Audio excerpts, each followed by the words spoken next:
आणि मग बाबासाहेबांनी भारतीय संविधानाच्या माध्यमातून या देशाला लोकशाही दिली आणि ही लोकशाही यशस्वी होण्यासाठी त्यांनी दोन गोष्टी सांगितल्या। नंबर एक की या देशातला जो अनेक वर्ग आहेत जसा ओबीसी आहे, एससी आहे, एसटी आहे आणि हा सर्व बहुजन आहे, तर या सर्व वर्गांना या सगळ्या समाज घटकांना त्यांच्या त्यांच्या लोकसंख्येच्या प्रमाणात संसदेमध्ये, विधानसभेमध्ये, मंत्रिमंडळामध्ये प्रतिनिधित्व मिळालं पाहिजे आणि हे प्रतिनिधित्व मिळण्यासाठी या तमाम लोकांना मताचा अधिकार मिळाला पाहिजे।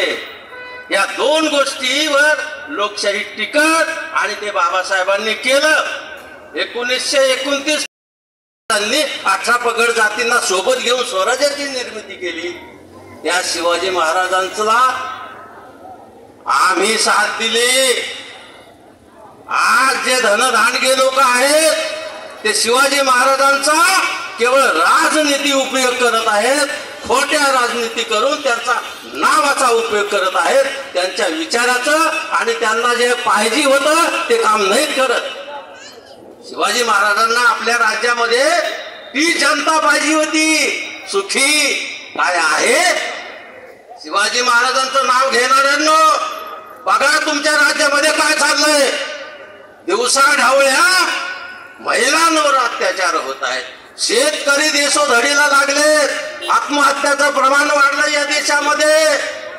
कुठेच शिवाजी महाराजांचं नाव घेणारे खोटेच हे सगळे आणि त्याच्यामुळे ही जबाबदारी आमच्यावर आलेली आहे। आम्ही या महामानवांचा हा जो वारसा आहे तो पुढे नेत आहोत आणि त्याच्यामुळे आम्हाला ही लढाई जिंकायची आहे। शाहू महाराजांनी ती चालवली आणि शाहू महाराजांनी हा वारसा माणगावच्या परिषदेमध्ये बाबासाहेबांना दिला। काय म्हणले माणगावच्या परिषदेमध्ये शाहू महाराज, माझं अंतःकरण माझं अंतर्मन म्हणतंय की या देशाचा नेता आता बाबासाहेब होणार, बाबासाहेब या देशाचं कल्याण करणार। शाहू महाराज म्हणतात हा वारसा आहे हो। आज नाव घेणारे बघा झेंडे लावले, बाबासाहेबांचं नाव घेतात, फुले साहेब केवळ मतलबासाठी, हे सगळे खोटे आहेत। आणि मग बाबासाहेबांनी या देशाचा या समाजाचा वारसा हातात घेतला आणि तमाम आमच्यासाठी सगळं आयुष्य इथं जसं त्यांनी वयाच्या 1913 मध्ये ग्रंथ लिहिला, भारतातली जाती व्यवस्था आणि ब्राह्मणी व्यवस्थेला कटघरामध्ये उभा केलं की हा आहे तो भारतामध्ये जाती नसताना भारतीय समाजाला जाती जातीमध्ये विभाजित करणारा ही ब्राह्मणी व्यवस्था आहे। ब्राह्मणवादाला त्यांनी कटघरामध्ये उभा केलं। वयाच्या त्या मला वाटतं 20 वर्षाचं ते वय असेल, त्या वयामध्ये त्यांनी ते पुस्तक लिहिलं आणि या व्यवस्थेला एक मोठं चॅलेंज दिलं। मी वारसा सांगतोय आणि जो आज आमच्यापर्यंत आणलाय तो तर बाबासाहेबांनी या देशामध्ये बघा संविधानाच्या माध्यमातून, आता मी मेन याच्यावर येतो, संविधानाच्या माध्यमातून बाबासाहेबांनी या देशाला लोकशाही दिली। संविधानाच्या माध्यमात वारसा तर घेतला, शाहू महाराजांनी दिला आणि मग हा सगळा वारसा बाबासाहेबांना ते राज्य निर्माण करायचं होतं जे शिवाजी महाराजांनी निर्माण केलं, जे फुल्यांनी कल्पिलेलं होतं आणि जे शाहू महाराजांनी स्वतःच्या राज्यामध्ये 50% आरक्षण दिलं स्वतःच्या राज्यामध्ये। आणि आम्ही म्हणूनच महाराजांचा वारसा फुलेंनी चालवला। फुले एकटेच होते। ज्या वेळेस इथल्या ब्राह्मणवाद्यांनी म्हणजे शिक्षण बंदी केली ब्राह्मणी व्यवस्थेने, फुलेंनी ती सुरू केली।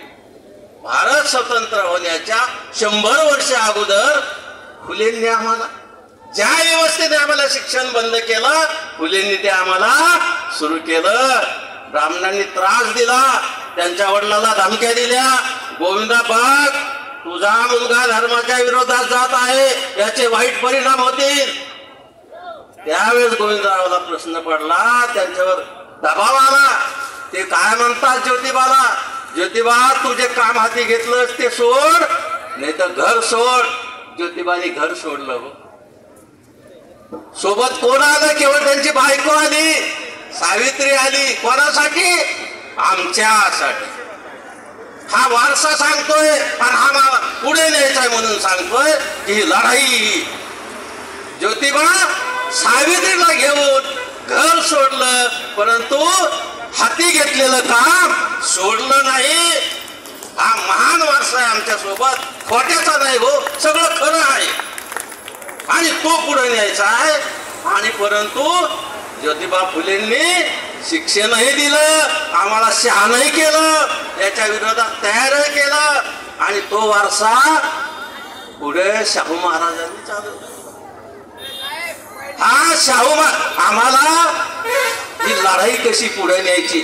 आज शिवाजी महाराजांचं नाव घेणारे फक्त भांडवल करत आहेत त्यांच्या नावाचं. मी उदाहरण त्याच्यामुळे दिलंय की त्या काळी सुद्धा हे. तर बंधू आणि भगिनींनो, आज तुम्ही पाहता की आजचे जे राजकारणी लोक आहेत, त्या समजा एखादा आमदार झाला तर तो म्हणतो नाही माझा मुलगा खासदार झाला पाहिजे, नाही माझी मुलगी आमदार झाली पाहिजे. म्हणजे सत्ता काय फक्त एकाच घरात पाहिजे का? तुम्ही मला सांगा, सत्ता एका घरात केंद्रित झाली पाहिजे का? त्याच्यामुळे विकासाला अडचण निर्माण होते.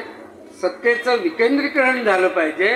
तुम्ही सामान्य माणसाला निवडून द्या, एकाच घराण्याचा विचार करू नका, असं माझं स्पष्ट मत आहे. दुसऱ्यांनाही संधी द्या.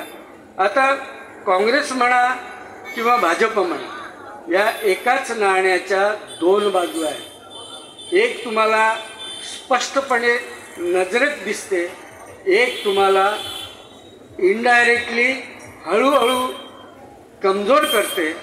या एका नाण्याच्या दोन बाजू आहेत, भाजप आणि काँग्रेस. म्हणून बहुजनांनी, SC ST OBC आणि अल्पसंख्याकांनी हे ठरवलं पाहिजे की जर संविधानाची अंमलबजावणी चांगल्या रीतीने करायची असेल तर people's party of India democratic या पार्टीचा जाहीरनामा वाचा आणि त्यांचा उमेदवार, मला माझ्या पार्टीने उमेदवारी दिली याबद्दल मी माझ्या वरिष्ठांचं आभार मानतो. आणि या मुक्ताईनगरमधून मी ही निवडणूक लढवत आहे आणि मला तुम्ही, माझं चिन्ह आहे, निवडणूक चिन्ह आहे फळांची टोपली. फळांच्या टोपलीमध्ये तुम्ही केळी पाहाल, सफरचंदही पाहाल. केळी तर आपल्या भागामध्ये केळी जास्त प्रमाणात होतं. फळांची टोपली ही निशाणी लक्षात ठेवा.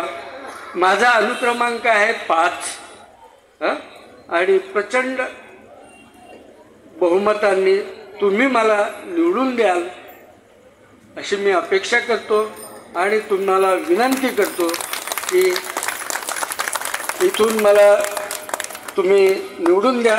मी तुमचा फार आभारी आहे. जय भीम, जय मूल निवासी, जय भारत, जय संविधान.